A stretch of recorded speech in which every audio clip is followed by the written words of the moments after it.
Welcome to Indiana Sports Beat Radio. So for the thousands in attendance and the millions watching around the world.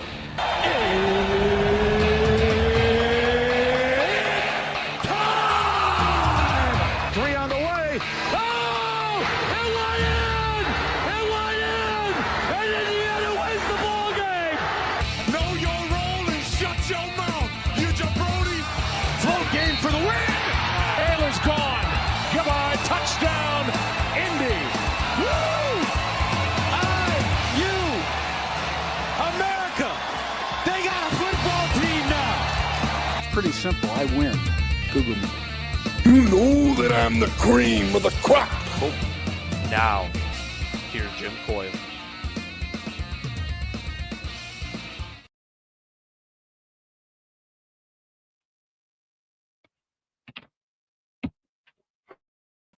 Welcome in, everybody. How are you doing today? Glad to have you along. Dylan Sin joining us right off the bat. And a big night last night, Dylan, for the Indiana basketball team as Darren DeVries gets, I guess you'll call it a signature win. You kind of have to. I mean, they're 13th ranked. That is the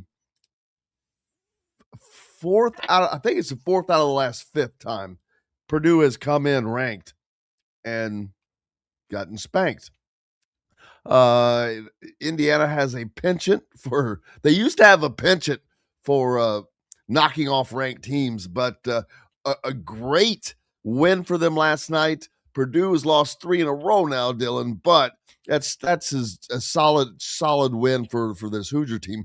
But to finish it, that was the thing for last night. They finished, they held on, they didn't give up the lead, and I've thought this about Purdue, man. They are just so susceptible to good defense, but it was the 3-point shooting that probably did them in last night.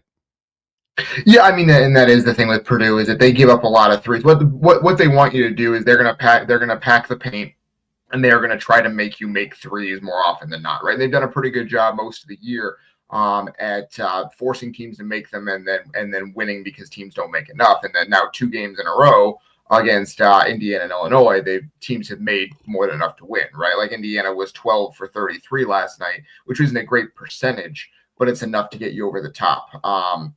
And so, like, obviously there were missed assignments for Purdue. They're not trying to give up 12 made 3-pointers, but that's kind of their defensive identity. They give up a ton of threes. And so we'll see what happens going forward with both these teams. But I do think for Indiana, that is their first quad 1 victory, which is kind of like whether you want to call it signature for Darren DeVries or not. Obviously, I think it is.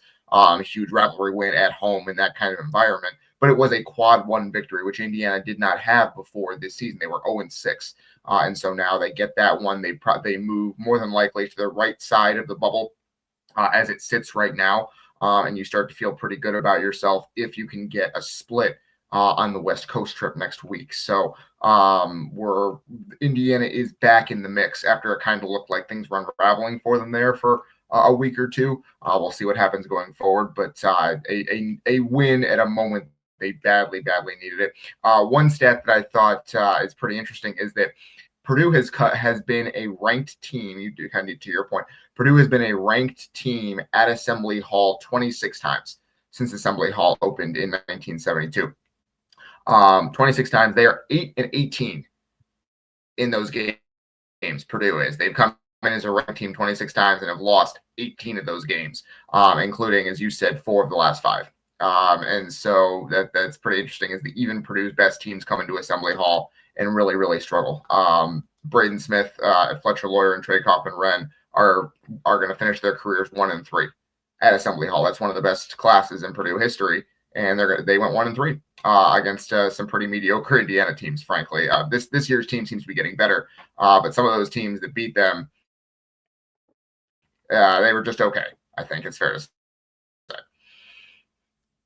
Yeah, and it took an effort that we didn't know that this team had, to be honest with you, because they had been in this position a few times and had this opportunity. Nebraska is a great example. That 16-point second half lead at home.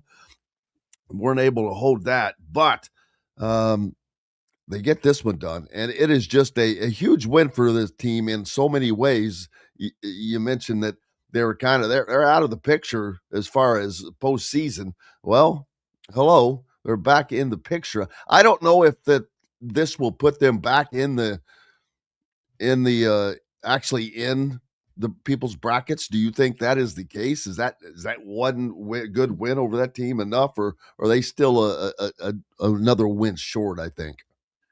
I think it would put them in right now because basically there's only so many games that have been played right now. As you get later in the season, it takes more to move yourself. But like we're still in late January, so one win moves the needle a little bit more. At least for Lenardi, they were. And obviously there's other bracketologists as well, but Lenardi had IU as one of the first four out going into last night.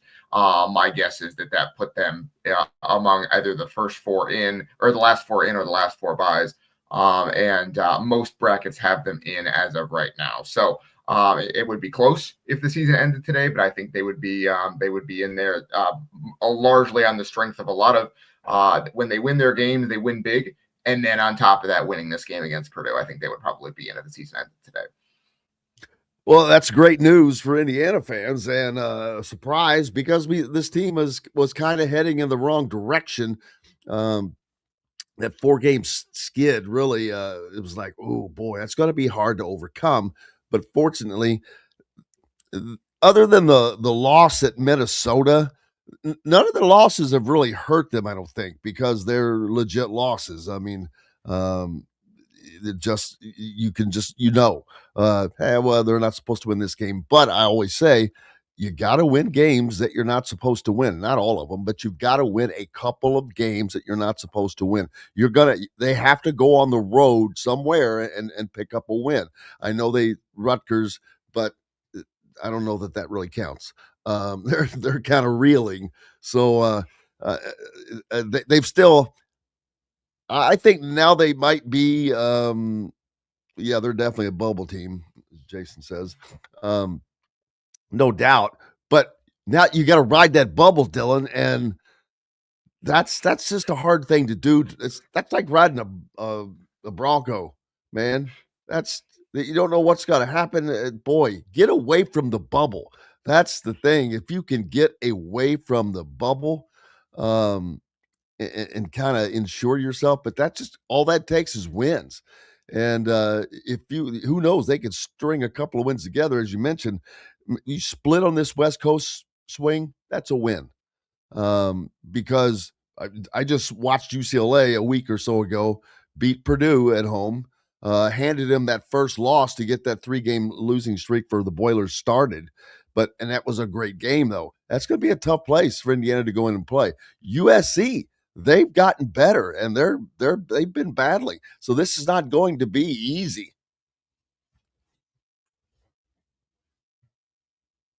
No, absolutely not. And that's one of those things you talked about, winning on the road. That's what they have to do next week is they have to go win on the road. They have to go win at USC, at UCLA. One of those two probably needs to be a win for you to feel pretty good about yourself coming into the first week of February. And those are good teams, right? Neither of them is going to be a gimme. I think they'll both be quad 1 games as well. And so you have a couple of opportunities. And that's what's so good about the Big Ten this season is that it's deep.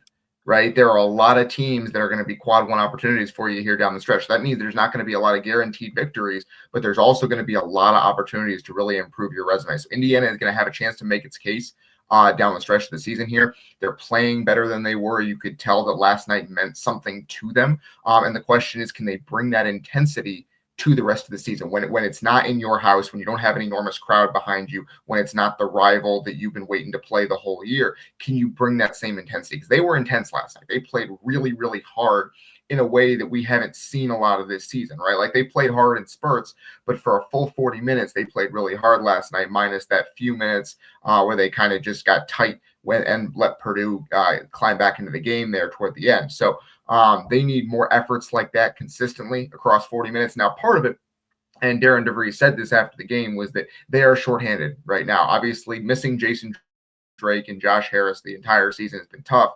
and then you throw on top of that Tate and Conaway being hurt right now. There's a lot of minutes for a lot of guys, and they were pretty gassed at the end of that game. So it's going to continue to be a problem that down the stretch it's going to be hard to close out these games because these guys are tired. They're playing a ton of minutes.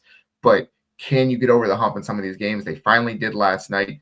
And getting Tate and Conaway back would be huge going forward. They need him to be a creator up the dribble too. Yeah, and that brings up a great point. To think that they were able to get this done without him is a great surprise. But a big part of that is the emergence of Nick Dorn. He has become a dude. As I said last night in the presser, I asked, I'll pull this up in a second, but I asked Darren DeVries about that. I say, hey, man, he's become a dude for you guys because he's had 20 points in the last game, and he's right there, basically tied as the leading scorer for this game. I know he's a point behind, but when you're able to count on someone like that, if you can start to count on him consistently, Indiana had no third guy. As a matter of fact, their second guy was slumping. And so Indiana was going through that bad period. You've got nobody doing anything really, and you can't count on Lamar Wilkerson every night. I mean, just the odds are not against you. So that is huge. I still think they need somebody else to keep developing because we saw last night, Dylan, Trent Sisley, and I forget whom else.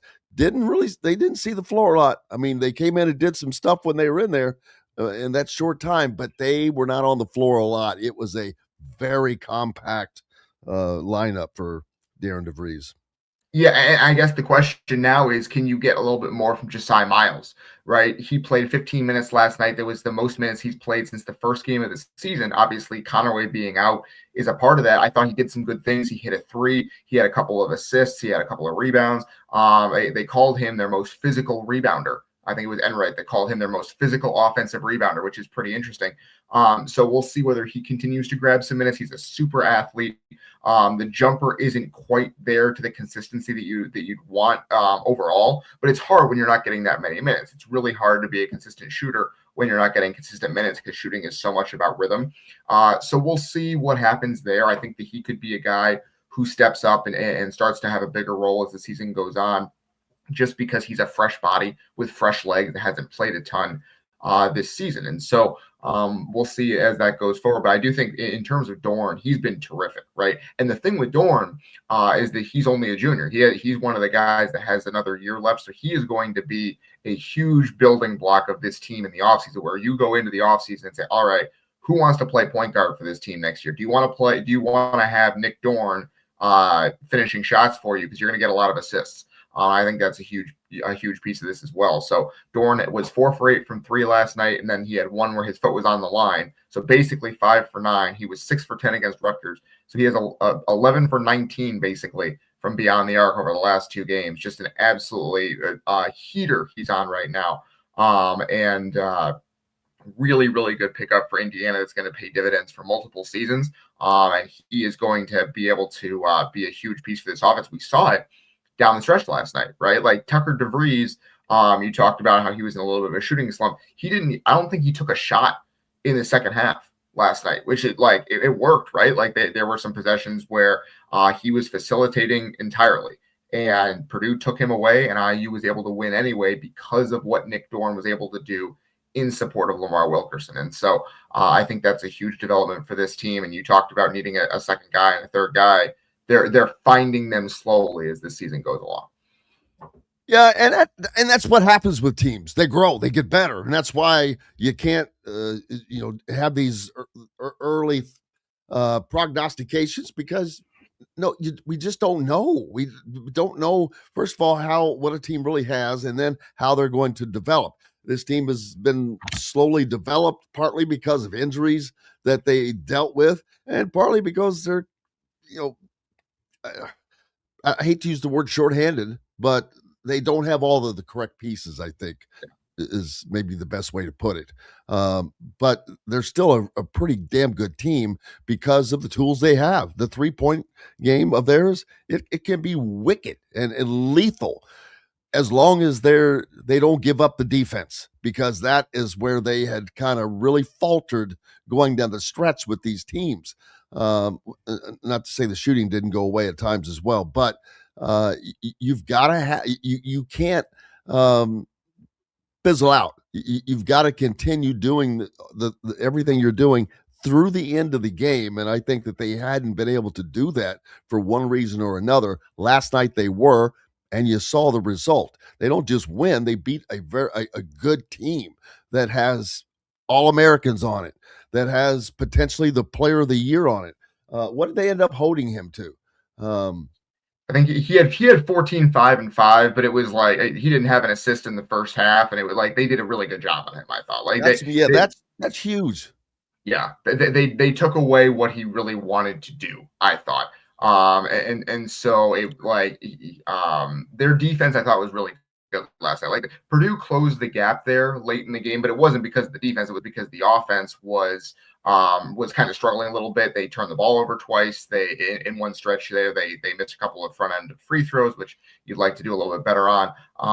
But their defense I thought was able to kind of just hold on, right? Like they weren't perfect. They gave up some baskets inside, but they're so undersized that Purdue was always going to get some buckets inside. It was just a question of, can you make it as difficult as possible for them?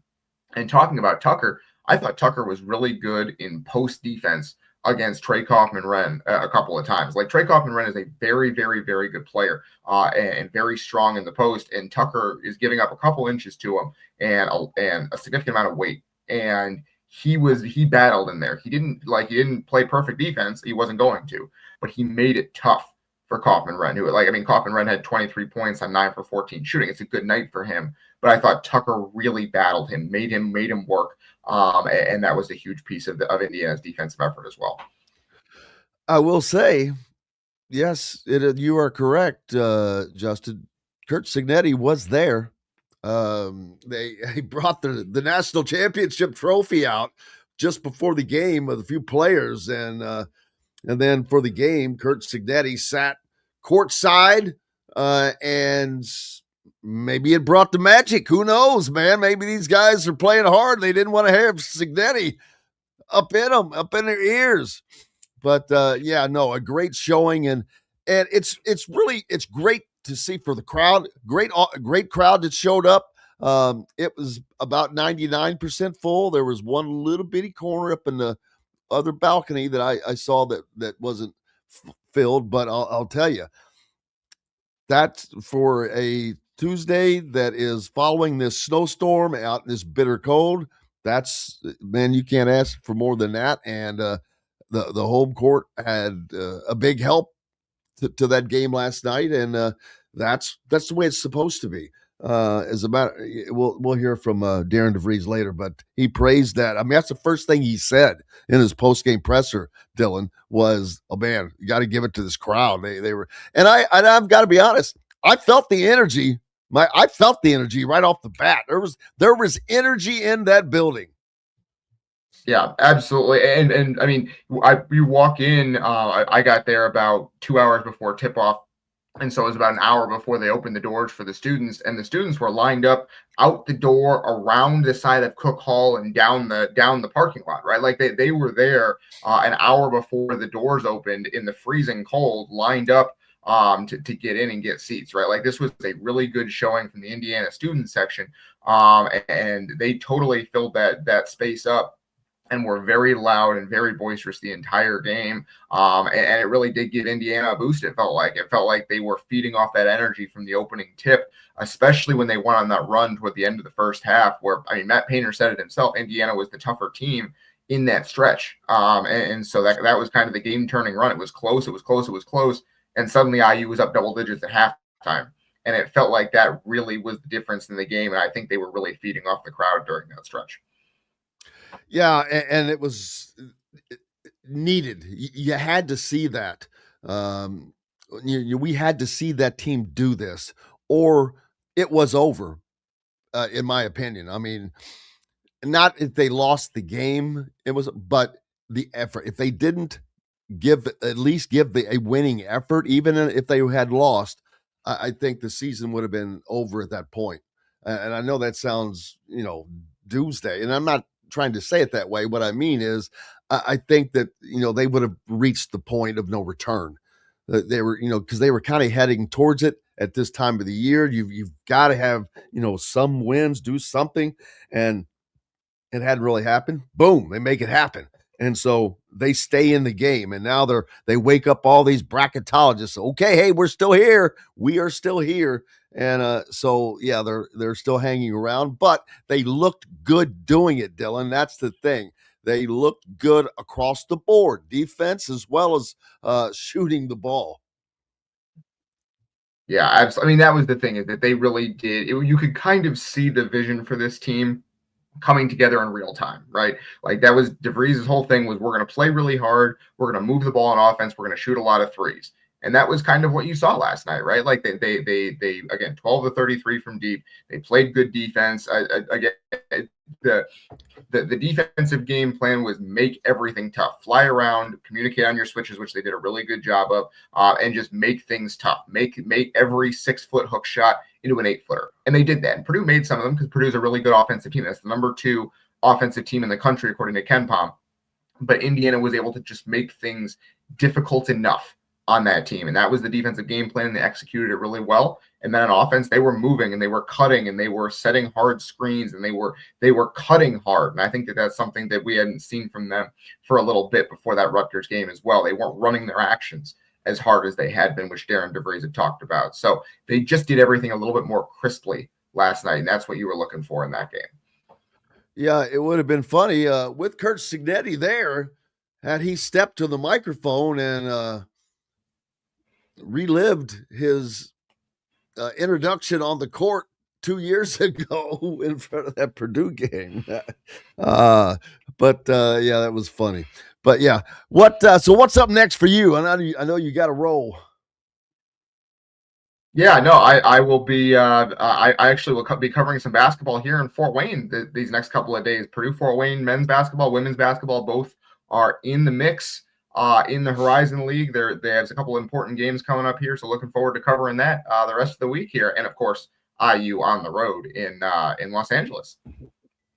Yeah, they definitely have that West Coast swing, and hopefully they can take some energy with them and split that. That would be great. Well, make sure you're giving Dylan a follow, especially if you are in the Fort Wayne area. He's with the Fort Wayne Journal-Gazette. He is the man. And let me tell you, he puts the miles in, man.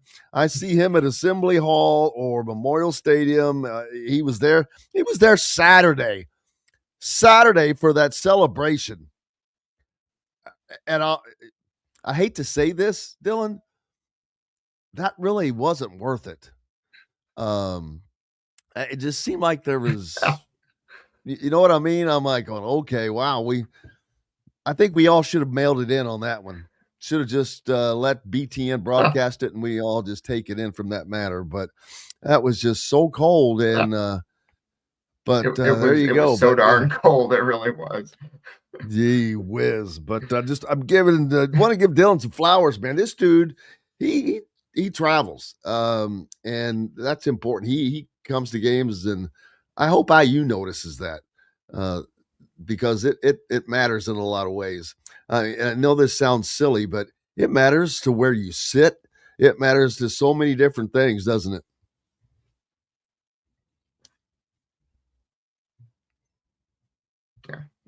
Yeah, it does add up. I mean, but I really do enjoy doing it, and like that is part of the reason I do this job, because I get to go to these games. I get to write about this team and these teams as we go through here, and I've just been having a blast with it for years now, and I'm so lucky to do what I do. So of course I'm going to show up, of course I'm going to be there, and the readers of the Journal-Gazette and listeners of this show can always count on me to show up. There's no doubt about that, buddy. We appreciate you here as well, always. Be safe. Have a great day. Thanks, Jim. Appreciate you having me on, as always. Appreciate you, brother. Dylan Sin from the Fort Wayne Journal-Gazette joining us here on Indiana Sports Beat Radio. We're going to roll on. Appreciate you being with us. Got a quick break. And before I do, make sure you go to Big Game for those footballs that you can, commemorative football that you can have. They're right here. Got it in my hand. I know you can't see this on radio, but I'm sitting there spinning the ball. It's actually leather, man. You can smell the leather on it. But it has embossed, there's the Adidas logo, but underneath that, CFP 2026 and the IU logo embossed on this actual football. Woo! It just makes you want to throw it every time you get a football in your hand. Big Game Football Factory. You can go to biggameusa.com, and actually, if you go to thehoosier.com, you can see a link, the full link that gets you directly to this. And for those living in the Bloomington area, don't forget Dave and Buster's. Man, they've got all kinds of great things going on now. Make sure you stop by and take advantage. They got half-price games from Sunday through Thursday, I believe. It is very new. It's very new. They've got these private booths. It's just so much fun. And you got kids. They've got an adult area, I guess you would say, called a bar. Nice big bar. Kind of located right where these 3 gigantic wall TVs are, and they've got tables you can eat with the family and whatnot. They got some pretty damn good food. That amazed me as well. What a great menu they have there. But stop by and visit the new Dave and Buster's Bloomington, located over on College Mall Road.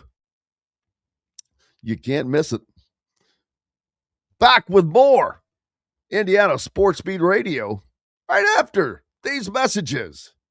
Andy Moore Honda Bloomington has the deals for you, like great savings on the Andy Moore Honda Bloomington has the deals for you, like great savings on the remaining 2025 Hondas. First-time buyers get more than expected. The Honda Civic and HR-V are the most popular vehicles for first-time buyers in the U.S. Andy Moore Honda Bloomington also has a quality selection of pre-certified used vehicles. And check out the selection of Andy Moore Honda Bloomington's 2026 models, like the Honda Passport, Honda CR-V Hybrid, Honda Ridgeline, and more. ISB Radio with Jim Coyle is brought to you exclusively on the Zone by Andy Moore Honda of Bloomington, Bloomington's #1 Honda dealer. Huddle up, football fans. Tailgate season is here, and nobody gets you ready for game day like Academy Sports and Outdoors. Swing by your local Academy store or shop online at academy.com to find everything you need, from grills to jerseys and more. Be a watch party legend with gear from top brands like Nike and Under Armour, all at unbeatable prices every day. With 8 Academy stores across Indiana, including our Bloomington location, fun can't lose, and neither can you. Gear up today at Academy Sports and Outdoors. If you're looking for a new home in the Indianapolis area, you need Cheryl Sizemore from Brick and Ivy Realty. Cheryl Sizemore has over 2 decades of experience, and that could be the difference in getting the home you want in today's tough housing market. Reach out to Cheryl at CherylSizemore@gmail.com or 317-701-0838. That's 317-701-0838. Let Cheryl Sizemore sell or find your new home today. Looking for a place to have fun with the family, friends, or both? Head to Dave & Buster's by College Mall in Bloomington. Dave & Buster's has a wide array of games for everyone, and Sunday is fun day, half off of all games. There are $10 wings, $5 drafts, $5 margaritas for mom and dad watching the IU games on Dave & Buster's giant wall TVs and flat screens. Head out to the new Dave & Buster's by College Mall in Bloomington. Eat, drink, play. Welcome back, Indiana Sports Beat Radio on this. I think I'm going to start off. I'm going to say the biggest key was that crowd out there. I mean, that was awesome. I mean, that's what makes this place so special.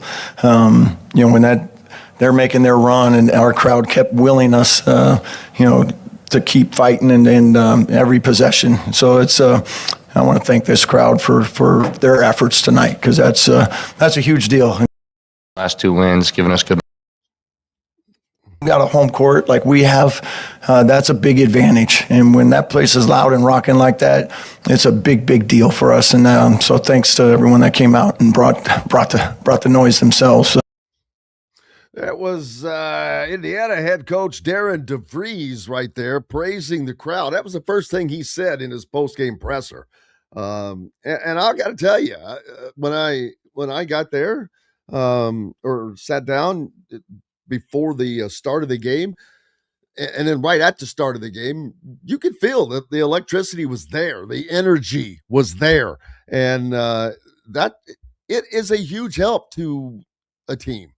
I'm telling you, they feed off of that, and they kind of need that, and that's why home is an advantage for a lot of times. It's just a lot of times it's comfortability, but you just feel that it's like, all right, everybody's on our side, and the noise,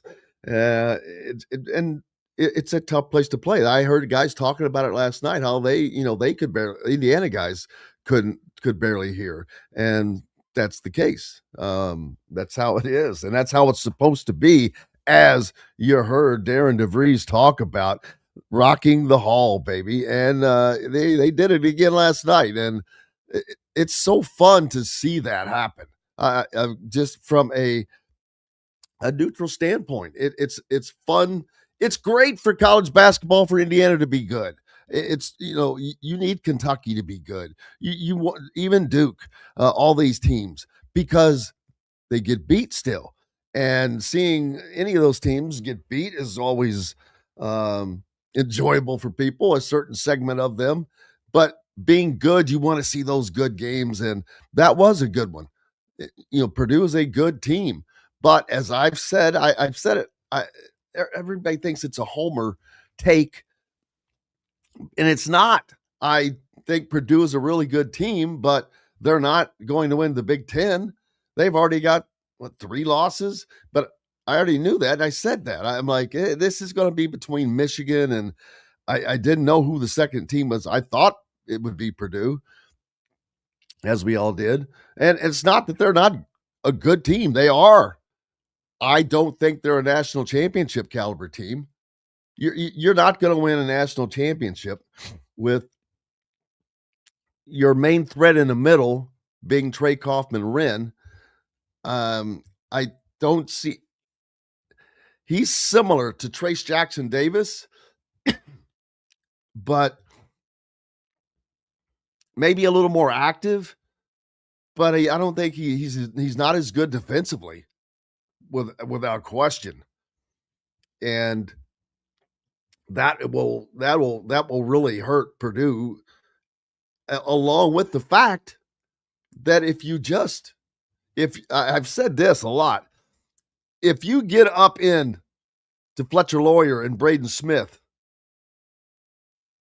you're taking away the Purdue offense right there, because Braden Smith is the playmaker for them, and he's a very good one.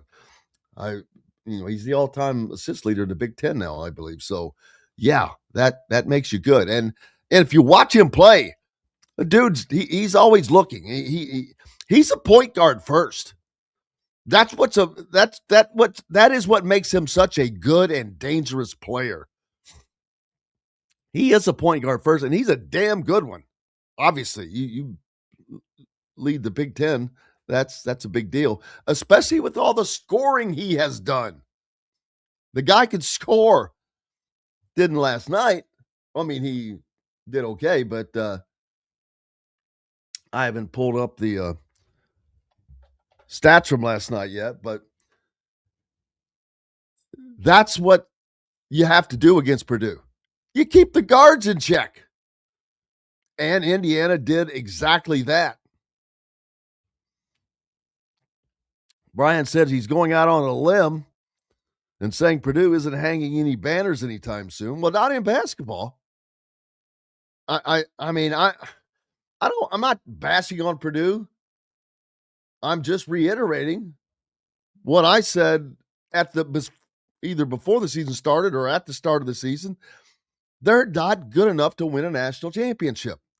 I still do not think, and I know that my friend Mike DeCourcy disagrees, but I'm still not sold that Braden Smith is a first-round draft pick.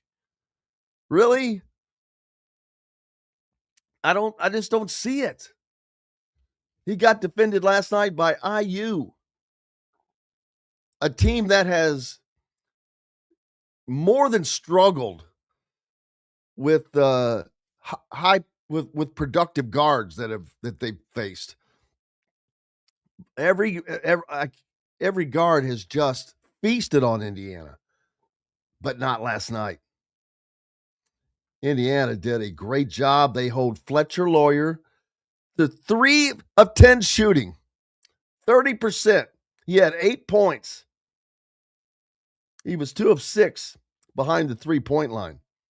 Braden Smith had a respectable 14 points, 6 of 14 shooting. It's not bad, but he was 2 of 8 behind the 3-point line.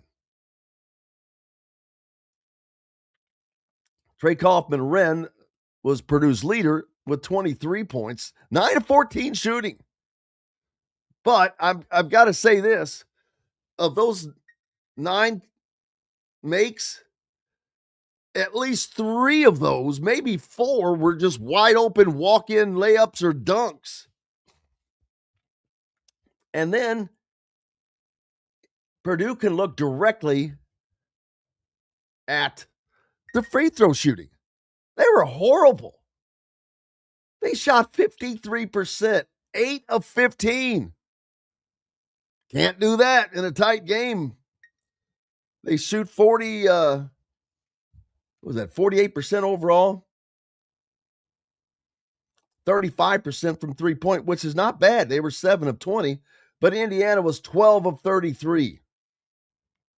Indiana had 11 3-point shots up in the first 10. I was just happened to be looking at something, and it was early in the game, and I'm like, damn, they've already put up 11 3-pointers?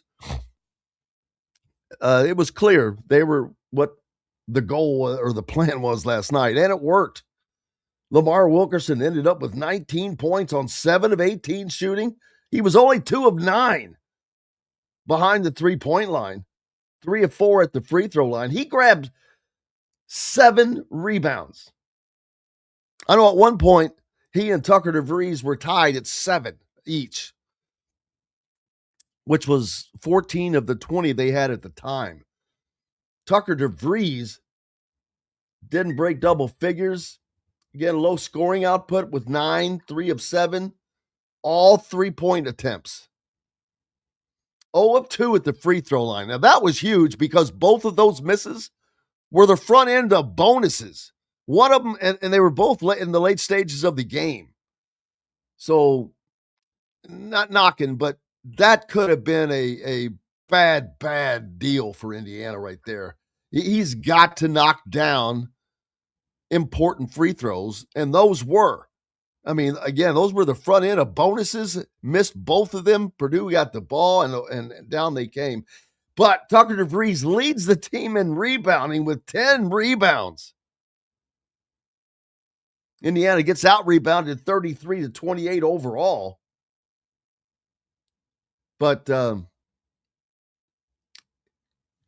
guys doing things that the little thing. Those 10 rebounds by Tucker DeVries, he didn't score a lot, but hey, all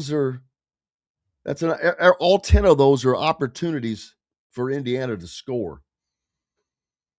Lamar Wilkerson, not a great night shooting the 3 ball, like I said, 2 of 9, but he ends up with 19 points. Connor Enright, big points at the end. Oh, man, big shot he hit. He only ends up with 8 points. He only took 5 shots. He was 2 of 5, all from behind the 3-point line. He was 2 of 2 at the free throw line, as was Nick Dorn. But Nick Dorn, how about the man? 6 of 11, 18 points, 4 of 9 from behind the 3-point line. That's a great night right there. What is that, 45%? Thereabouts, my meager math brain. 2 of 2 at the free throw line, added a couple rebounds. But Nick Dorn has become the guy, a dude. I asked Darren DeVries about that. And I don't know where it is exactly on these on this presser, and I'll get that pulled up in the break. But yeah, I think he seems to be relishing that role, and that has been desperately needed for that Indiana basketball team, because their 1-2 punch of Lamar Wilkerson and Tucker DeVries had not had a great second punch. Tucker had been struggling, I guess you'd say, and without a third guy, there goes Indiana. But last night, what you saw is Lamar Wilkerson was Lamar. Nick Dorn was Nick Dorn. And Tucker DeVries wasn't a complete Tucker DeVries. Not very good shooting. 3 of 7. 9 points, but those 10 rebounds. Still, big deal. Trent Sisley played, probably, they don't have the minutes on here. Not much, but 2 big free throws. Hit them both. That's huge. Freshman coming off the bench, cold, go into the game. Got to knock down a couple of important free throws. You do it. That's winning. That's winning. I can say it's winning basketball, but that's just winning. It's winning in sports. That's executing. Simplistic. It's like an extra point in football. You've got to execute it every time. You miss, that comes back to haunt you a lot. Little things. You've got to always do the little things. Whether you look at Indiana football and their season or Indiana basketball, especially Indiana basketball, because when they're a team that is built right now that they need everything that they can get to go their way. And that includes doing the little things. Whether it's grabbing rebounds, steals. Connor Enright's he's been pressed into service because of Tatum Conaway's injury to handle the ball a lot more. And he's stepped up pretty well. Good defense. Fletcher Lawyer, I mentioned, for Purdue, 8 points, 30% shooting on the night. That is a big help. You're holding one of their most lethal shooters to 3 of 10 shooting. He was 2 of 6 from behind the 3-point line. Trey Kaufman-Renn went off a little bit, as I don't want to say predicted, said would happen, because there's no one to stop him, really. 9 of 14. But he was so bad at the free throw line. I mean, Purdue 8 of 15. That just, as a coach, I would just be so PO'd, because those things, that's, again, I just mentioned the little things. That's a little thing. These little things are so big. Free throws are huge. They're free. It's all this is just simple execution. You want to talk about the most basic of execution is shooting a free throw. You stand at a line 10 feet away from the basket. Nobody's guarding you. It's just, you just shoot the damn free throw. Sounds easy. Practice it every day.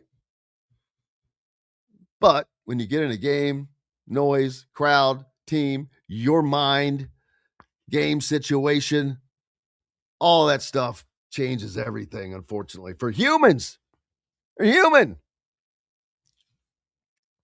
Again, little things. Purdue.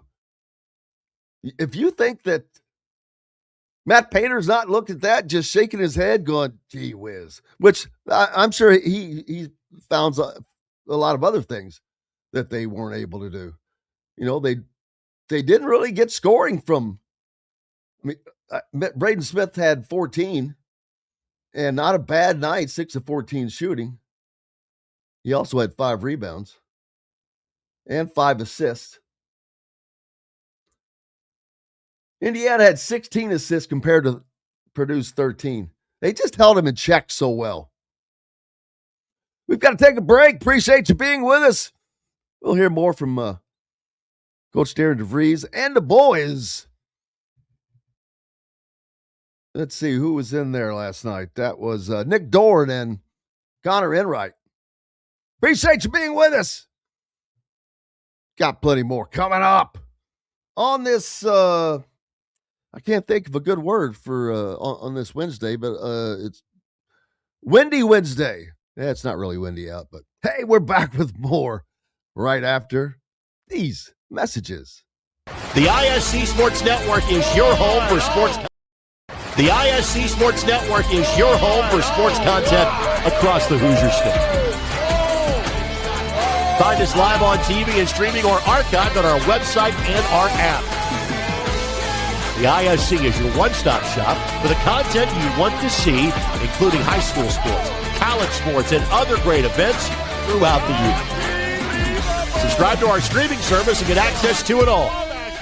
ISC. Local lives here. Looking for a place to have fun with the family, friends, or both? Head to Dave & Buster's by College Mall in Bloomington. Dave & Buster's has a wide array of games for everyone, and Sunday is fun day. On point is this win. There are $10 wings, $5 drafts, $5 margaritas from mom and dad watching the IU games on Dave & Buster's giant wall TVs and flat screens. Head out to the new Dave & Buster's by College Mall in Bloomington. Eat, drink, play. If you're looking for a new home in the Indianapolis area, you need Cheryl Sizemore from Brick and Ivy Realty. Cheryl Sizemore has over 2 decades of experience, and that could be the difference in getting the home you want in today's tough housing market. Reach out to Cheryl at CherylSizemoreSells@gmail.com or 317-701-0838. That's 317-701-0838. Let Cheryl Sizemore sell or find your new home today. Andy Moore Honda Bloomington has the deals for you, like great savings on the remaining 2025 Hondas. First-time buyers get more than expected. The Honda Civic and HR-V are the most popular vehicles for first-time buyers in the U.S. Andy Moore Honda Bloomington also has a quality selection of pre-certified used vehicles. And check out the selection of Andy Moore Honda Bloomington's 2026 models, like the Honda Passport, Honda CR-V Hybrid, Honda Ridgeline, and more. ISB Radio with Jim Coyle is brought to you exclusively on the Zone by Andy Moore Honda of Bloomington, Bloomington's #1 Honda dealer. Welcome back, Indiana Sports Beat Radio on this Wednesday. It's still cold out there, unfortunately, at least where I am here in central Indiana. I know that whether you're in Evansville or Fort Wayne or up in the region, it's cold and snowy, eh? Feels a little Canadian. Single digit temps. Not my that's not my bag, man. Getting up to a high of 21 here today. Yikes.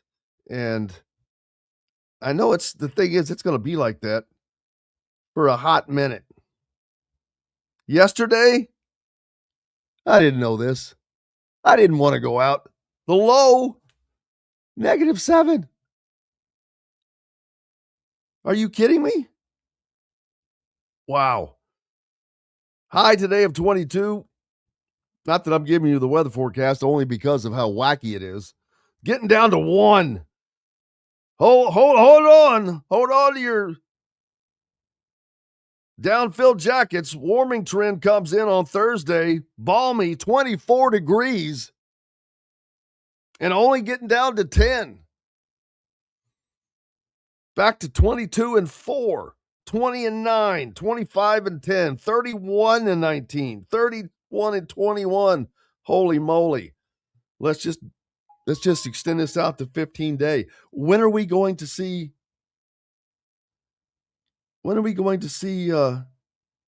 32 degrees again? Okay.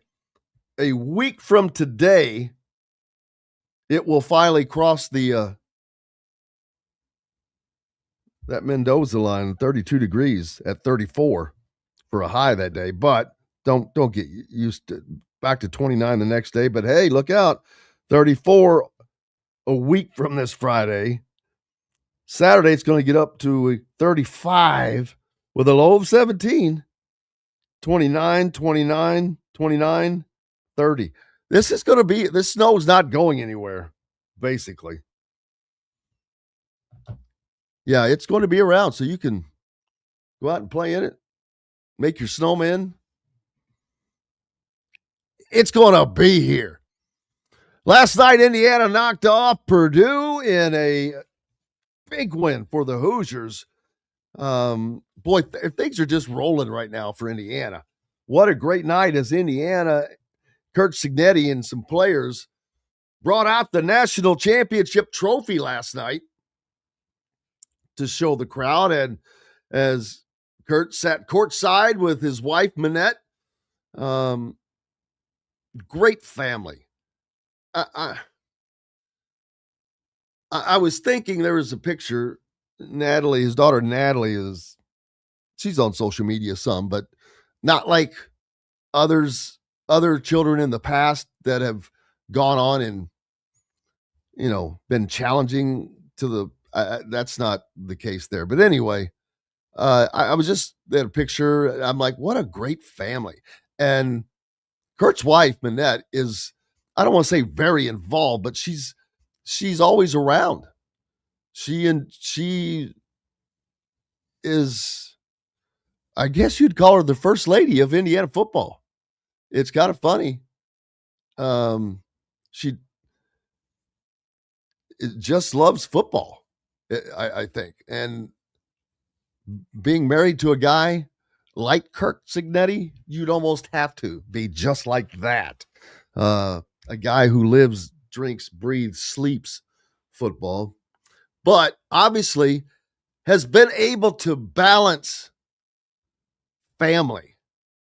I mean, they have a wonderful family. He's got the one daughter that's or going to be a daggone doctor, married to a guy from Fort Wayne who's going to be or is a doctor.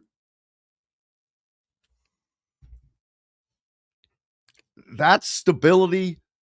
And I'm not talking about it in a way to just talk about them, but you look at Michigan football and where that program was. First of all, I don't care what you think. Jim Harbaugh was a cheating SOB. Cheated. At the time, the rules were what they were, and he did any and everything didn't matter, break rules. Sign stealing scandal. They had this recruiting infractions. He was suspended at the start of his last 2 seasons. His replacement was suspended twice as well. What program has that? None that I can ever think of that had 2 coaches that were suspended because of these things. And back to back, no less. That was rampant at Michigan. They deserve everything they're getting. Ward Manuel, how is that dude still in a job? All of this happened on his watch. Both of those guys. And then with Sharon Moore, you know what happened with him? Michigan's reeling. So they go out and they see Indiana. I'm like, damn, they went out and hired him a 63-year-old coach, and he's kicking the crap out of everybody. Huh. Maybe we need us some 60-something-year-old coach. Well, they did. They needed the stability. And they saw in Kyle Whittingham stability, a guy who does things the right way. He's not going to get you in trouble. He's going to represent you the right way. They finally realized we are in a marketing hell right now. And they were. I mean, I know everybody likes to talk about the Big Ten winning 3 straight national titles in football, and it's great. But I still question Michigan's. My God, they cheated their ass off. That's the year of the sign stealing scandal coming out. Yes, they were very good, but we don't know, and we'll never know, if there might have been a game that they would have lost had they not cheated the way they cheated. It ain't cheating unless you get caught. A lot of people say, so you got that going for you. I tell you what's not going for Bill Belichick. First round ballot on the Hall of Fame, didn't make it. And I'm like, I am no Patriots fan. I was like everybody. You almost hated the Patriots because, they won. Bill Belichick made you not like him. Yeah, we play a good game. Defense. They made the tackles.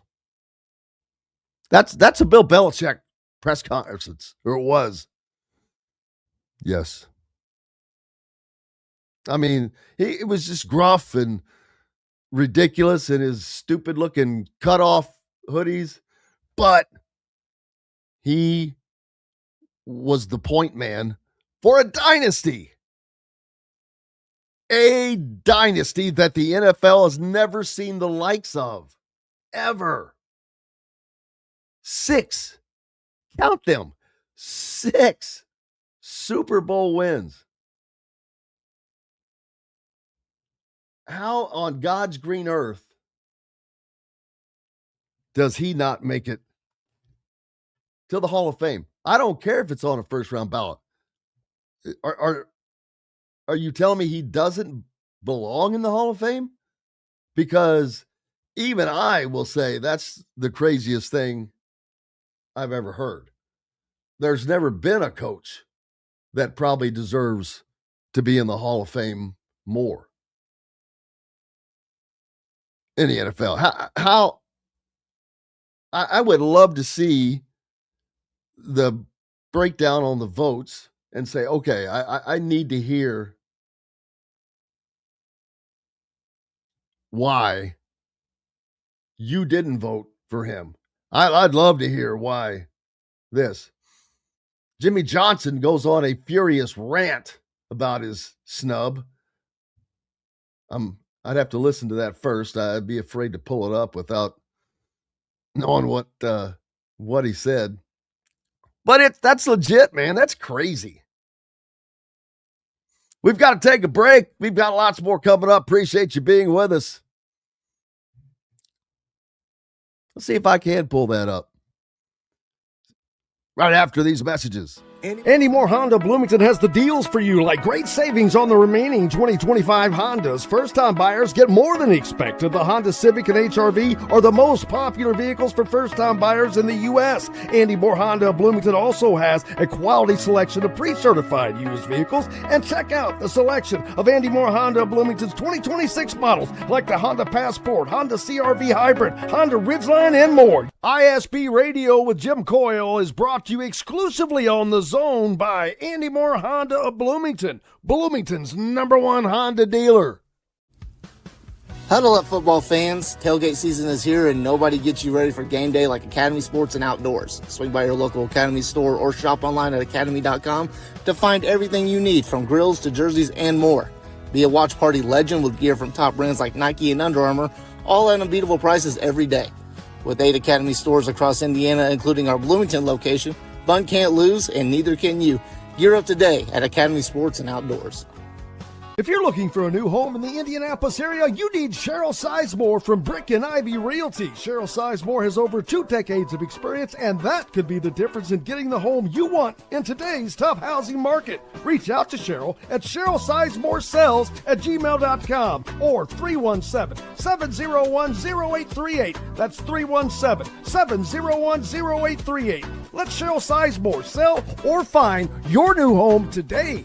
Looking for a place to have fun with the family, friends, or both? Head to Dave & Buster's by College Ball in Bloomington. Dave & Buster's has a wide array of games for everyone, and Sunday is fun day, half off of all games. There are $10 wings, $5 drafts, $5 margaritas for mom and dad watching the IU games on Dave & Buster's giant wall TVs and flat screens. Head out to the new Dave & Buster's by College Ball in Bloomington. Eat, drink, play.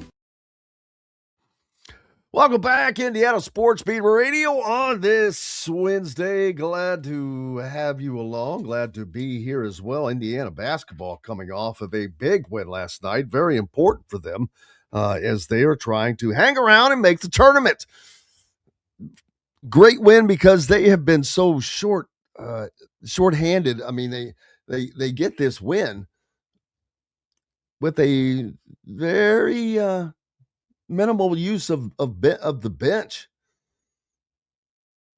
It was pretty much sticking with the main guys, the starters: Lamar Wilkerson, Sam Alexis, Connor Enright, Nick Dorn, Tucker DeVries. Other than that, Josiah Miles, Reed Bailey, and Trent Sisley saw the floor. Now, Reed Bailey was out there quite a bit. Well, the one I'm looking at, unfortunately, does not have his stinking minutes listed. But it was Trent Sisley only played a few minutes, so take that one off. And Josiah Miles did not play much, but he scored 5 points. I mean, so there's 7 points off the bench. It was huge. Every little thing was huge, and it's amazing that Indiana could win that game.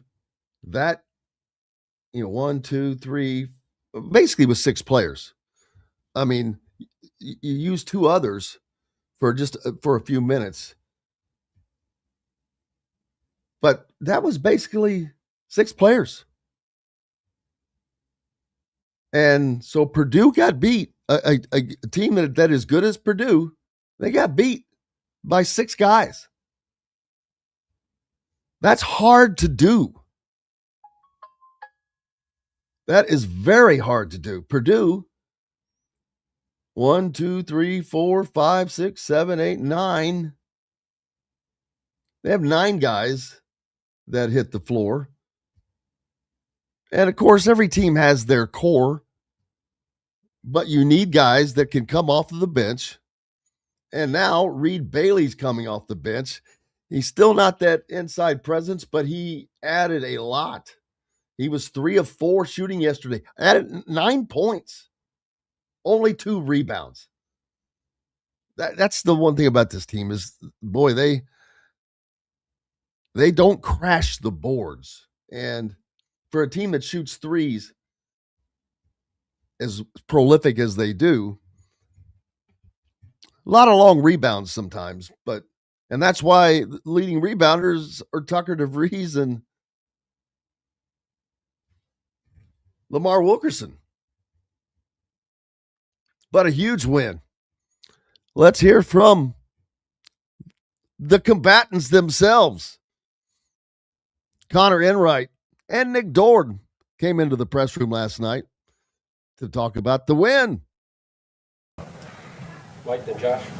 Yeah, Connor, how did the shot open up for you? I mean, you've played in a lot of games throughout your career. I mean, was that one of the bigger moments you've had in terms of making a shot to kind of go ahead and get the lead? Yeah, it's up there for sure.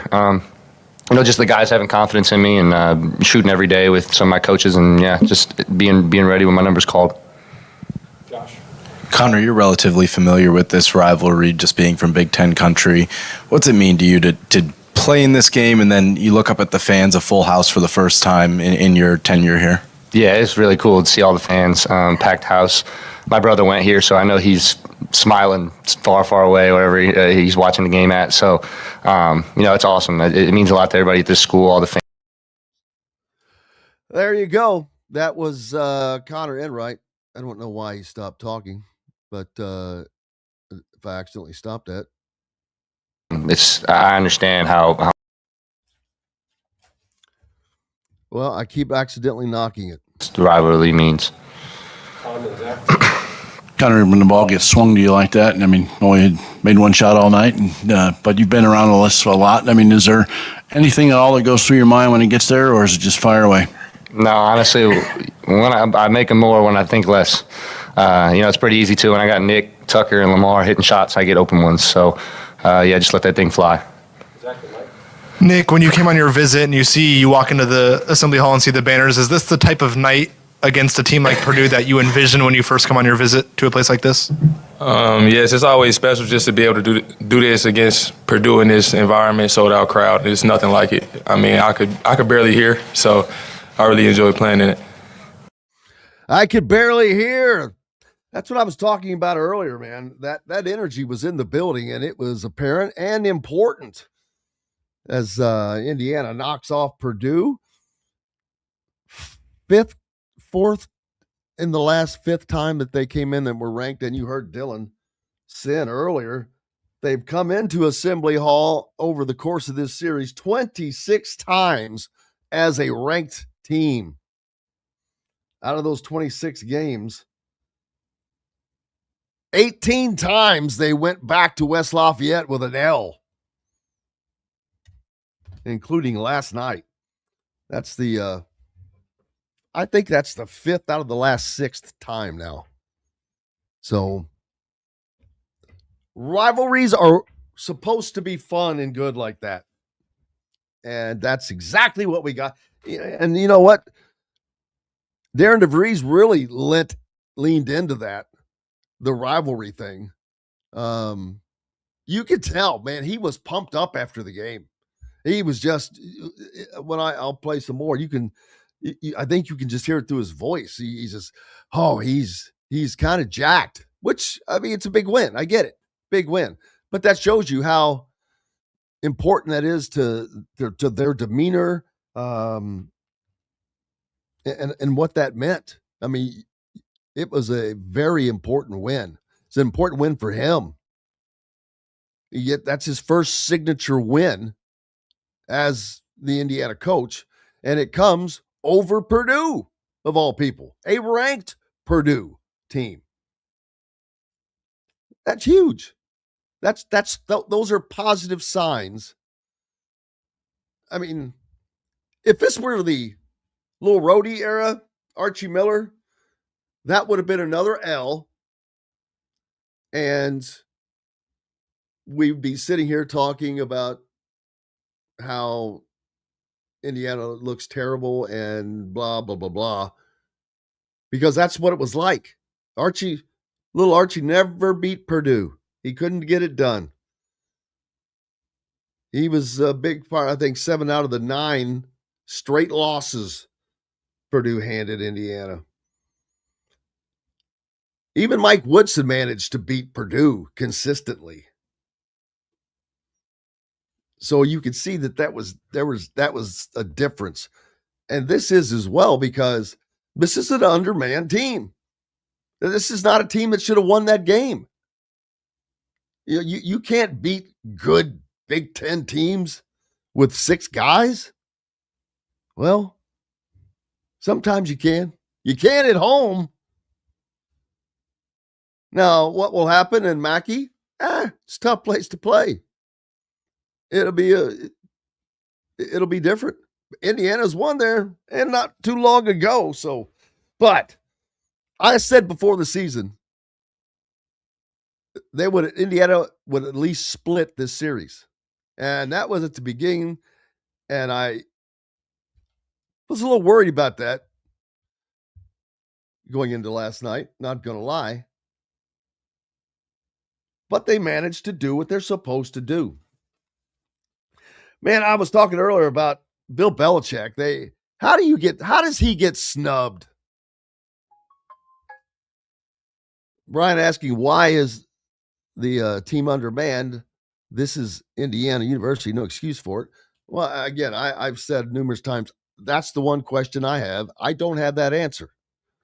So it's a little harder to judge in a first year, but so,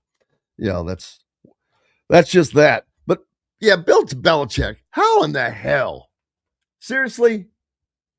I mean, I'm not a fan. I was never a fan of him, but I don't care. It's like Pete Rose. Well, this is completely different. He hasn't done anything. Pete Rose belonged in the damn Hall of Fame.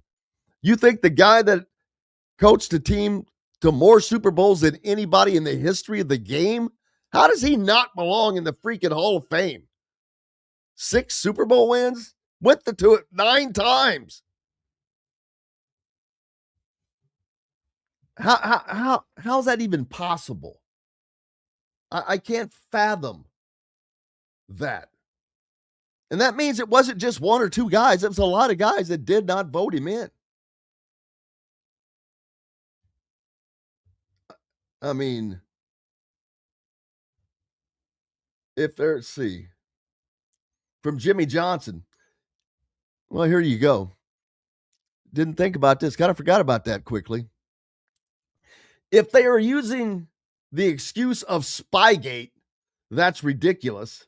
Many teams, including ourselves, this is from Jimmy Johnson, former coach of the Cowboys, tried it.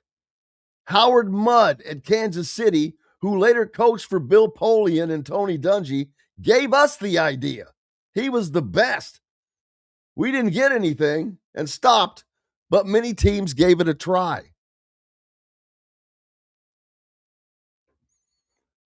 Let's see, Robert Parker, MLB bro. I have mad respect for sports writers to be able to say Bill Belichick shouldn't be rewarded for cheating. Yeah. Well, there is that. And there's not just that. Deflategate. Remember that? So,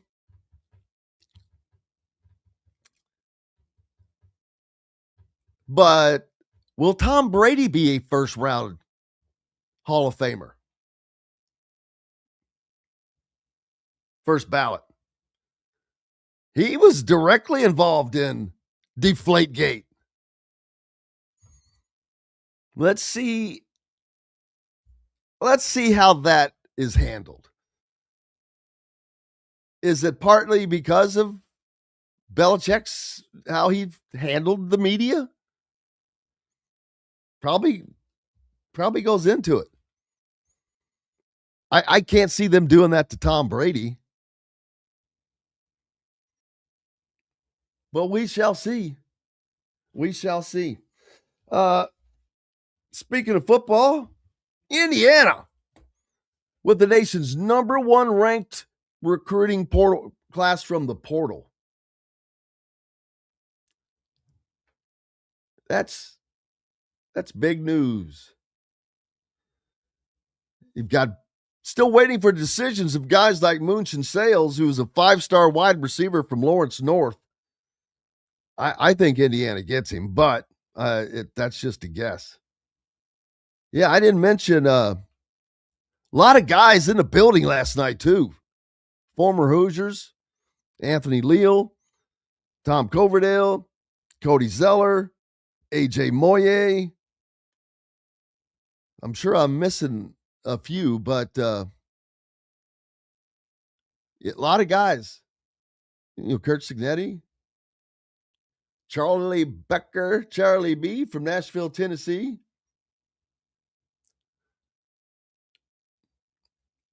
There's a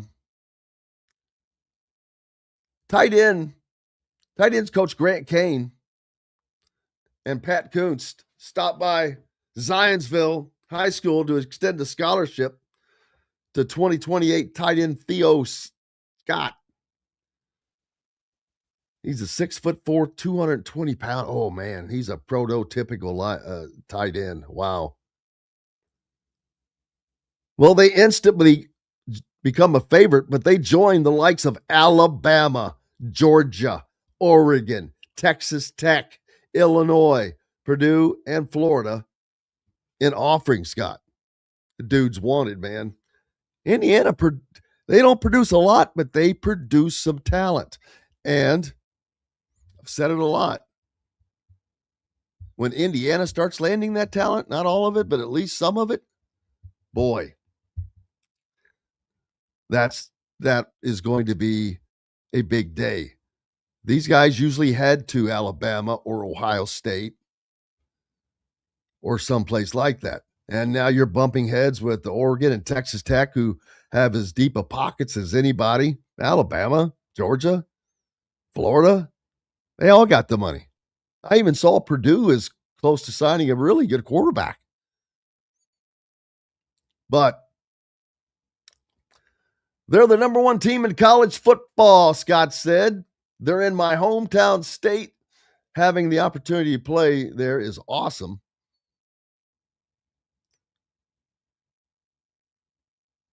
It's just, I'm pretty speechless. I got it. It was cool to talk to them. It's just cool. He attended camp in Indiana last summer and then made it to the dominant victory over the Illini during this fall. So he saw how they used Riley Nowakowski. And he really liked how he got him in at fullback in the national championship game and scored a touchdown. He really likes how Coach Kane works with those guys. Man, that would Indiana, I've already said this. I'll say it again. Has the number one transfer class right now. Nick Marsh, Turbo Richard, the lineman from Wisconsin. I can't even think of all the top end transfers. And we're talking about high end recruits here. Indiana is jumping into that conversation, but they still have it. And that's okay. They don't have to land all these 5 stars. Don't have to land all the 4 stars. Kurt Cignetti and his entire staff have shown they know the players that they need to get. They like the players that they get. They don't look at, I truly believe they don't look at, well, it's not that they don't look at it. They may look at it, but it doesn't mean much to them. Production over potential. That is a mantra that I'm sure it's being adopted by a lot of people around the country in the football world.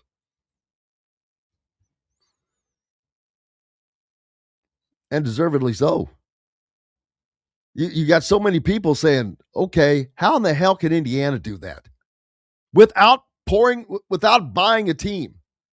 Man, do I get so sick and tired of seeing that just because it's ignorance. It's complete and total ignorance. The funny thing is, you see that stuff online where every one of these people could actually find the actual information if they took 10 seconds to find out what they're saying is completely inaccurate. Cheryl Sizemore said she couldn't sleep after that win. Well, Andrew asking, is football rubbing off on basketball? Well, Kurt Cignetti was there.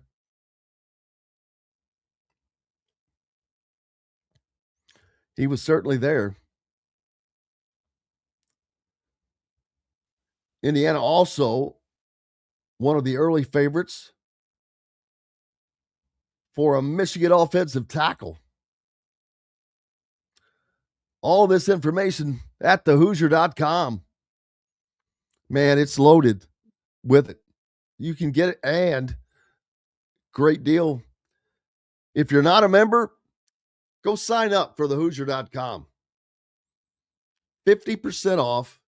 It's $5 a month. But you also get a full year subscription of The Athletic with it. You get access to all of the On3 networks, to all of the teams. You can go on to the rival, who they're playing, or Purdue boards, forum boards, get in there and troll, chat, whatever you want to do. But it also provides a ton of content from the national side, as well as complete and total coverage on the beat locally. But it would be greatly appreciative if you would do that. That's part of how we're able to bring the content we bring to you. Traveling to these games and doing all the things that we do, it ain't free. Shocker. So would appreciate the support. Now, what can Indiana basketball do now going forward? Can they use this? Can they springboard this? Can they just split on this California run? That would be more than acceptable, because going to UCLA and beating them in Poly, I don't expect that. Hell, playing against USC, I think that they might be underdogs in both games. I'm not sure about the USC game. As a matter of fact, I wonder if I can pull that up. Yeah, there's no way that they're not going to be an underdog in that game. But I wonder about USC. They may be like a 2-point dog or something of that nature. Well, if somebody sees it, just send it to me.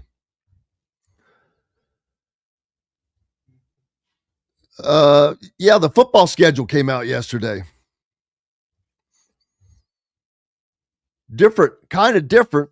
There's only one bye week in college football next season. Just one.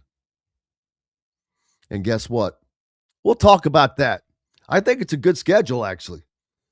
Lots more coming up. Appreciate you being with us. We're back with all of that and more right after these messages. Andy Moore Honda Bloomington has the deals for you, like great savings on the remaining 2025 Hondas. First-time buyers get more than expected. The Honda Civic and HR-V are the most popular vehicles for first-time buyers in the U.S. Andy Moore Honda Bloomington also has a quality selection of pre-certified used vehicles. And check out the selection of Andy Moore Honda Bloomington's 2026 models, like the Honda Passport, Honda CR-V Hybrid, Honda Ridgeline, and more. ISB Radio with Jim Coyle is brought to you exclusively on the Zone by Andy Moore Honda of Bloomington, Bloomington's #1 Honda dealer.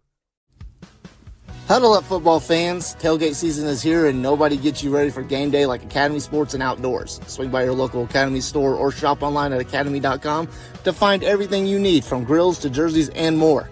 Be a watch party legend with gear from top brands like Nike and Under Armour, all at unbeatable prices every day. With 8 Academy stores across Indiana, including our Bloomington location, fun can't lose, and neither can you. Gear up today at Academy Sports and Outdoors. If you're looking for a new home in the Indianapolis area, you need Cheryl Sizemore from Brick and Ivy Realty. Cheryl Sizemore has over 2 decades of experience, and that could be the difference in getting the home you want in today's tough housing market. Reach out to Cheryl at CherylSizemoreSells@gmail.com or 317-701-0838. That's 317-701-0838. Let Cheryl Sizemore sell or find your new home today.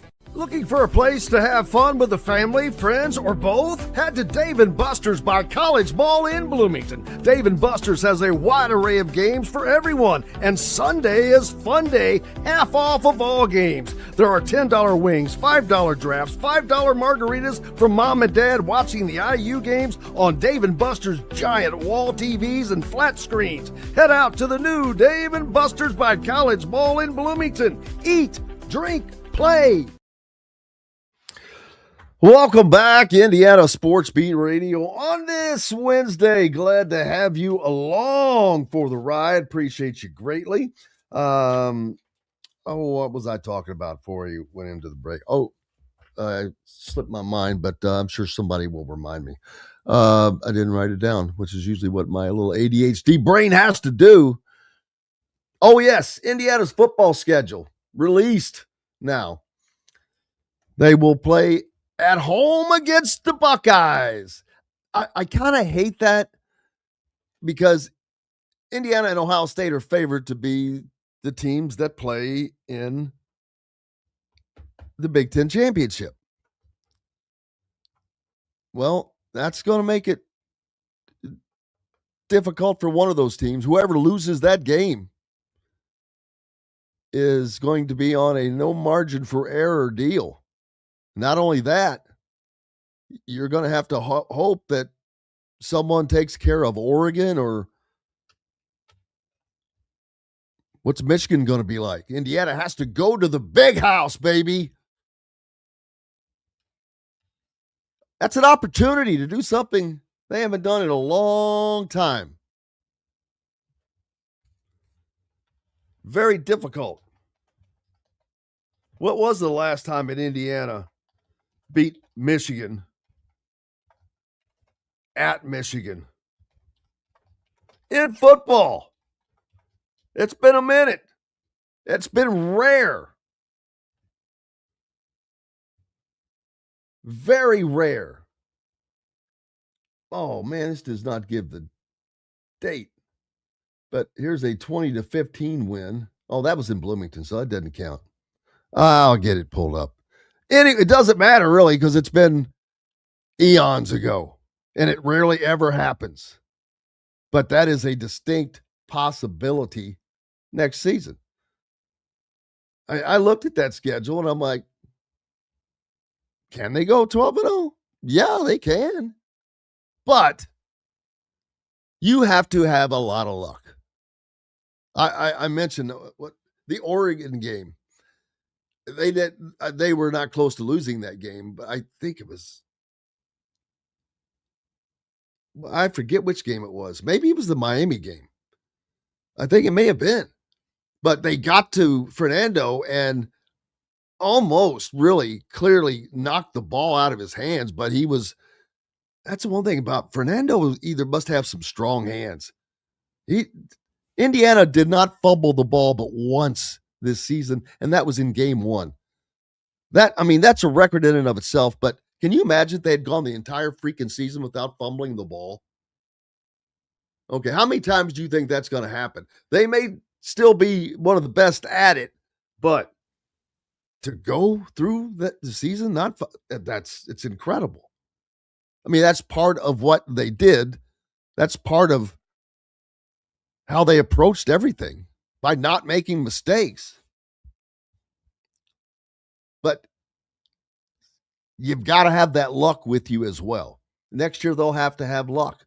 But I think that there's, even though that, and this is crazy. This is crazy talk. They've got Michigan and Ohio State on the schedule. And yeah, I can see them winning both games. I'm not saying they're going to. Beating Ohio State, I don't care where you're playing them. If it's in Bloomington or if it's on the moon, it's going to be damn tough. Very difficult. They are kind of reeling. Ohio State has not won a Big Ten championship since 2020. That's been a minute. Michigan won it. Oregon won it. Indiana won it. Not Ohio State. So, yeah, there is some pressure on Ryan Day. That'll be a pressure-packed game, but what a fun one that will be. Going to the big house and that opportunity, you've got USC and Lincoln Riley coming to Bloomington. That's some unique storylines. Now the times will not come out for quite some time. That will be TV based and marquee games, yada yada. But the funny thing is, Indiana played in and won 4 of the top watched college football games last season. And they were in, I think, the first and the second most watched, the championship game. And I forget which was the second. Maybe it was the Oregon game. I don't know. But next year they open with North Texas, a team that flirted with the college football playoff as a group of 5 representative this year. Metzenmaker was a great quarterback, but now they have Taven Jackson, the former Indiana quarterback, who will basically end his career, at least the opening game, in Bloomington. Just a little odd. And then this is going to be, I wonder if Howard has an actual live, not live, but, a mascot, because they are the Bison. So the Bison will meet Hoosier the Bison. And then a familiar name, Western Kentucky, as Indiana will roll through its 3-game non-con. I bet you they wish they would have scheduled one of these later on here. Northwestern, the first Big Ten game, their first 4 games are at home again. 4 straight home games. So the entire month of September. First game is September 5 on a Saturday. The next 4 Saturdays, you're going to be able to stay in Bloomington, peeps. You can leave your tailgate stuff set up. Hell, just kidding. I don't think they let you do that. But wouldn't that be nice? Yeah, 4 games straight at home to start the season. Don't have to go anywhere. Then a nice little jaunt up to Piscataway. Go to Rutgers. Shouldn't be too bad. Be 5-0. Should be 5-0 easily. Then comes, and these are all successive games. Again, no break. Then the second game in October after Rutgers. The Hoosiers have to go to Nebraska. Yeah, Nebraska's not much. I don't have a lot of belief in Matt Rule and what he's doing there. Lost his quarterback. They've haven't looked good. But Nebraska is a tough place to play. And if you haven't been, you should go. Great fans. I mean, they love their football. Been sold out since 1769, I think. Just kidding. They've sold out like 80 times for 80 years in a row or something's crazy. But after you go to Nebraska, the Hoosiers will come back home and host the Ohio State Buckeyes the very next week. Again, no break. 1 bye this next season. Then after hosting the Ohio State Buckeyes, they get to travel to Ann Arbor to take on the Wolverines. Back-to-back, Ohio State and Michigan. Ohio State at home, Michigan on the road. Great opportunity for Indiana to go get them a win where they have it in, barely ever in a long time. They'll finish that stretch off with a home game against Minnesota. Then they get their first and only bye of the season after that last 4-game stretch. That includes games at Nebraska, home against Ohio State, at Michigan, and then home against Minnesota. Then they get their only break, it's not, they shouldn't call it a bye, but off week after playing, 7 straight games? Or more than that. You got the 4, 5, 6, 7, 8, 9. 9 games without a break. I know this is how they used to do it. We're kind of talking about it, or I'm kind of talking about it like it's this big deal. Not really, to be honest with you. It's how it used to be.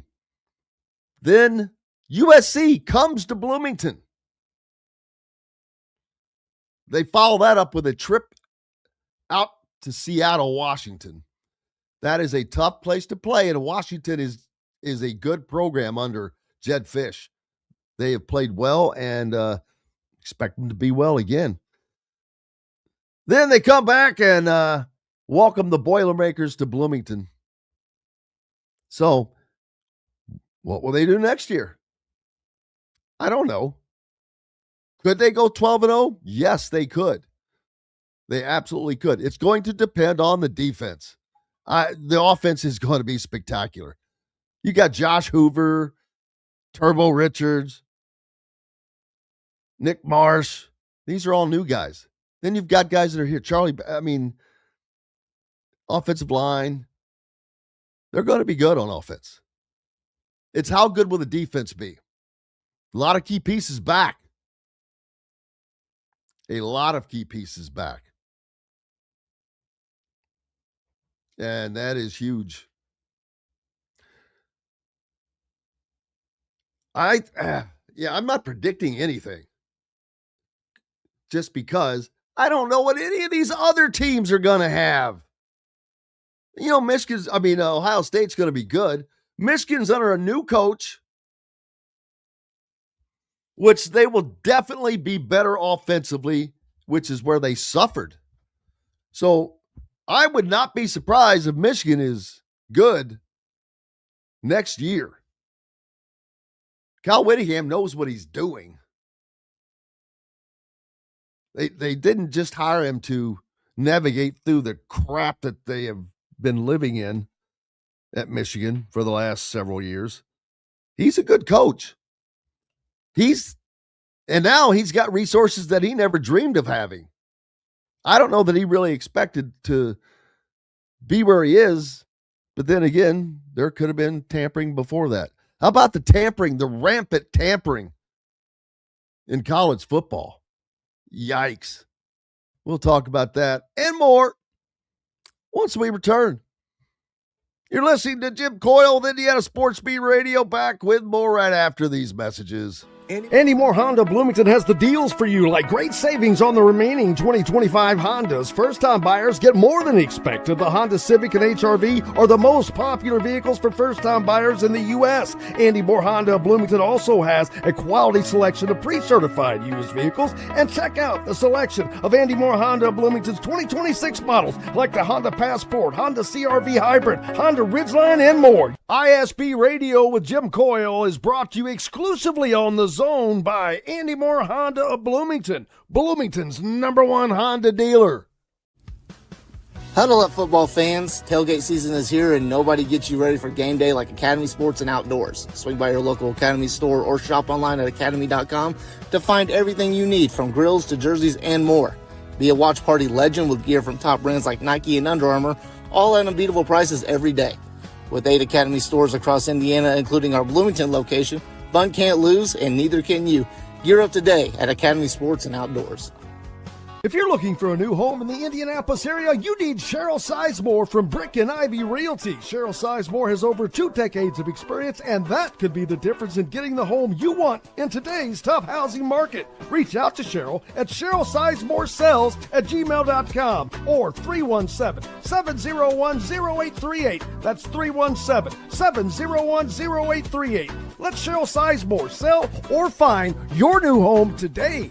Looking for a place to have fun with the family, friends, or both? Head to Dave & Buster's by College Mall in Bloomington. Dave & Buster's has a wide array of games for everyone, and Sunday is fun day, half off of all games. There are $10 wings, $5 drafts, $5 margaritas for mom and dad watching the IU games on Dave & Buster's giant wall TVs and flat screens. Head out to the new Dave & Buster's by College Mall in Bloomington. Eat, drink, play.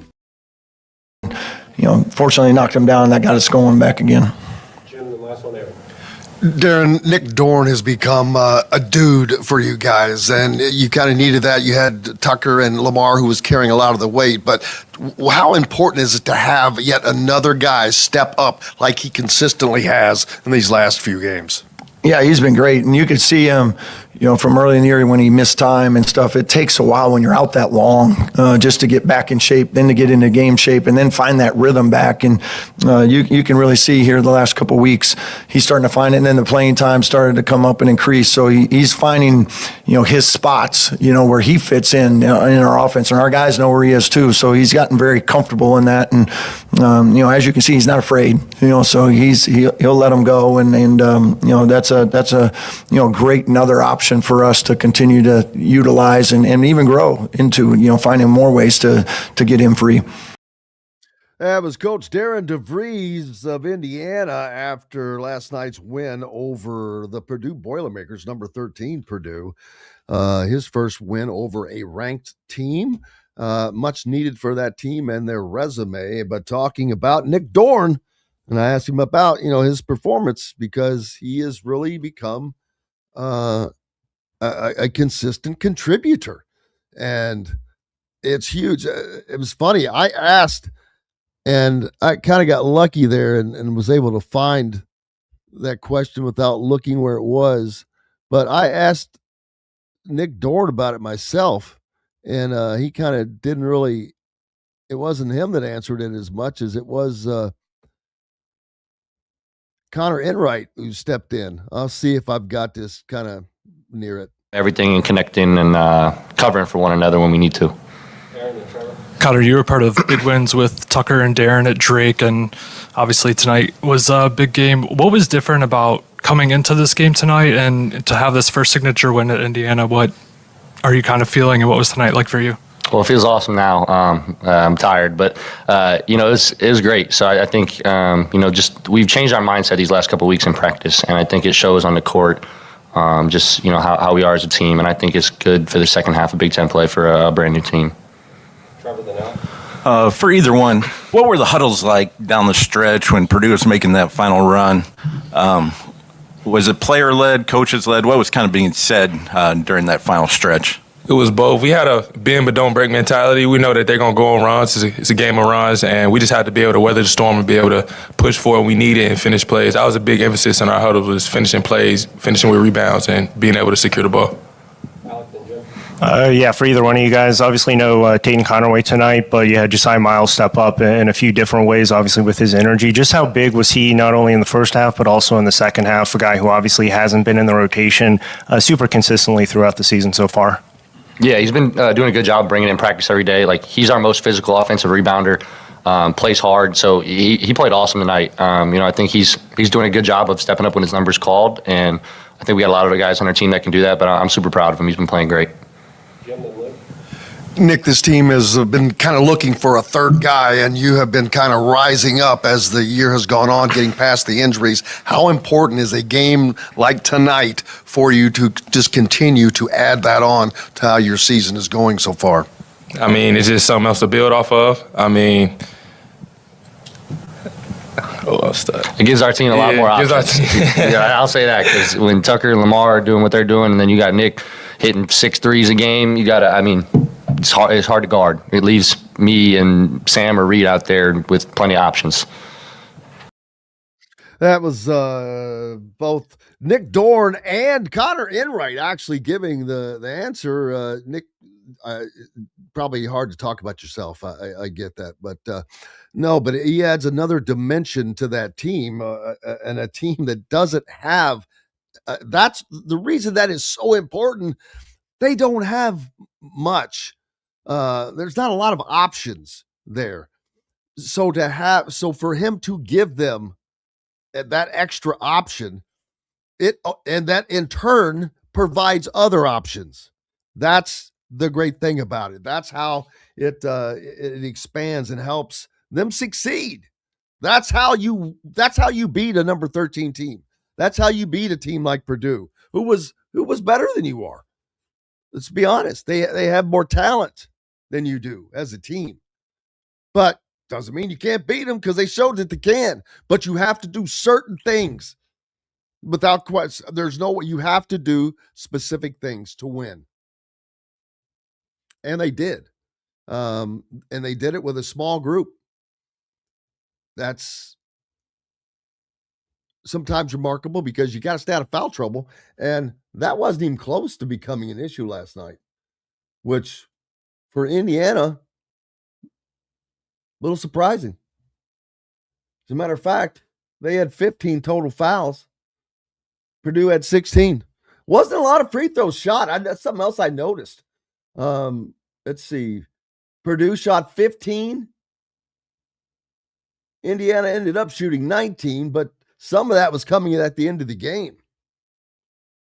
I remember at one point both teams were at like 14 free throws, and it was kind of late in the game. So there wasn't a lot of, we didn't have 35, 40 free throw attempts, which is great. Only a total of, 16 personal fouls, like I said, for Purdue, 15 for Indiana. So the guards were able to take care of biz without fouling and without Tate Conaway. I mean, if you'd have told me Tate Conaway's not playing in that game, and you asked me what are their chances of winning, I would have already thought that they were slim. And you take him out, I'm like, oh boy. But Nick Dorn and Connor Enright, you got to give him some flowers, have made a difference. Nick Dorn's play and Connor Enright stepping up into a different role. It's the next man up mentality. And he's done it without fouling out, taking care of business. He's not, look at him. He shouldn't be a Division I basketball player. He's 5'0", or maybe 6 foot, I'm not sure.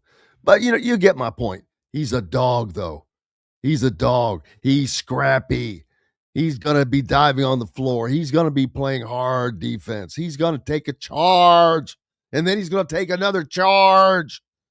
He does it so often. He's so good at it. Little things. If you know you're not the prolific three-point shooter, what else can I do? I tell you the one thing that I'd like to see somebody step up for that team, make a difference. It'd be the rebounder. Who the hell's the rebounder? Well, right now it's the guards. Tucker DeVries and Lamar Wilkerson. They had 17 of Indiana's 28 total rebounds. The rest of the team managed 11. The entire rest of the team. 2 for, and Reed Bailey, 2 rebounds. Come on, man. But looking across the sheet, what was it, Jacobson? He was their big guy, right? Jacobson and Clough, 5 and 6 rebounds. That's not bad. That's what they're supposed to do.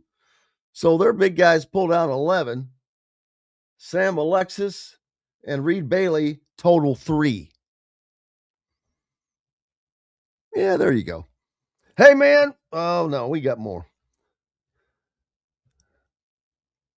But a great night for the Hoosiers. A great win. Now they've got to follow it up. Their shooting was pretty good. 46% overall. They shot 36% from 3. That's not great, but it was good enough. Because Purdue only attempted 20, but Indiana put up 33. And there was a difference of 5 made 3-pointers. So that helps. Purdue shot 48% on the night, 26 of 54. Indiana, 23 of 50. But the difference again, those 5 made 3-pointers and the free throws. As I mentioned, free throws. They're free. And Purdue was horrific. 8 of 15. Yikes. Man, looking forward to tomorrow. I'm going to make sure I didn't miss anything I was going to talk about. Yeah, I mentioned this earlier, but how about Clemson just flat out outing Paul Golding and Ole Miss for tampering? And this has to happen. It has to happen. If people want it to stop, it has to happen. For the head coach to be doing this, I hope they kick his ass. I mean, all this. Here's what's going to happen, though. This is going to be a fine, money. They will not be. I would be more than shocked if they're given any kind of postseason ban. They're not going to do that anymore. But it's deserved here. You flat out, without even giving a care, just trampled over one of the few existing rules that are left. That's pretty brazen. And Dabo Swinney is not one that usually will take things like, I mean, he did what I would expect him to do, as he should have done. He was not exactly one of the first to really charge into the transfer portal era. And so this probably really got to him, like I said, though, as it should.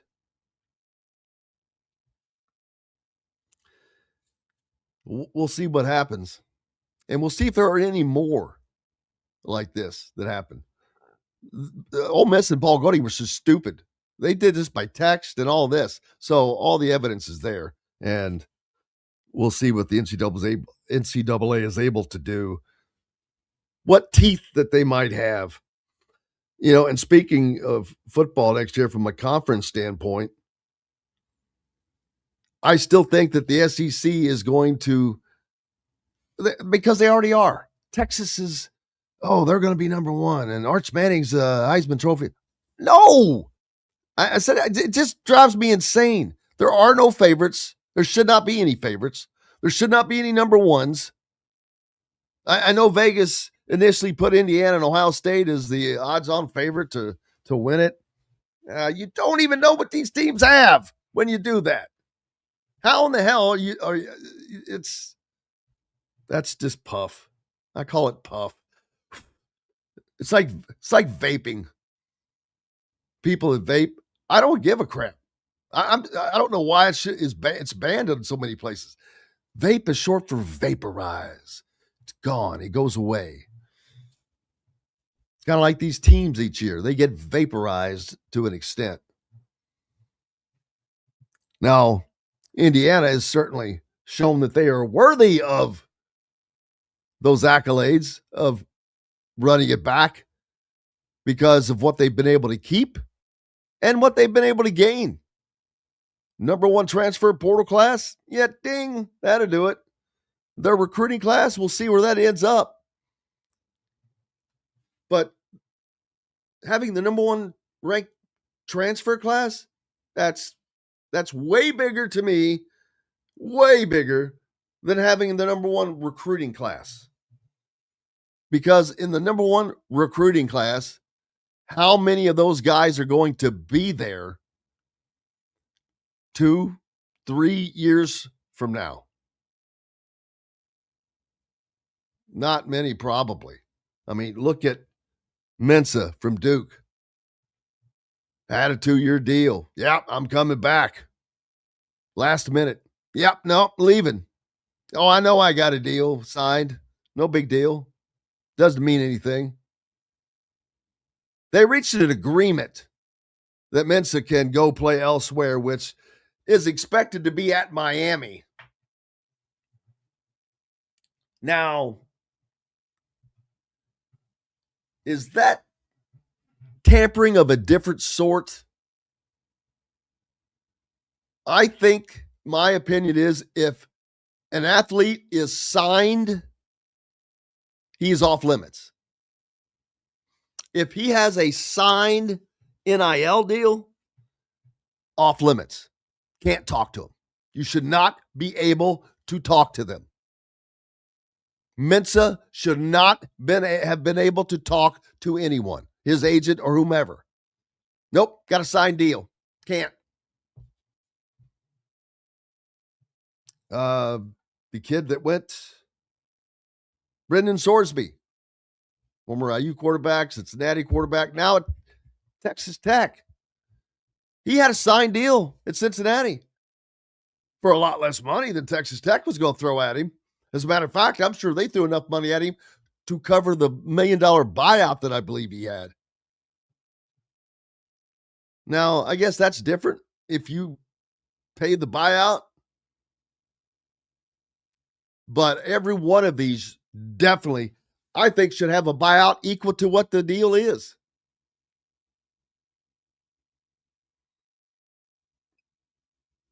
That might slow down this runaway train of every year transfers by certain guys. The best programs are going to lose guys. Indiana lost one of their defensive linemen. Yeah, they gained another one. But you're going to lose guys, but you're going to lose a lot less. Indiana has not lost much other than the guys that graduated and exhausted their eligibility.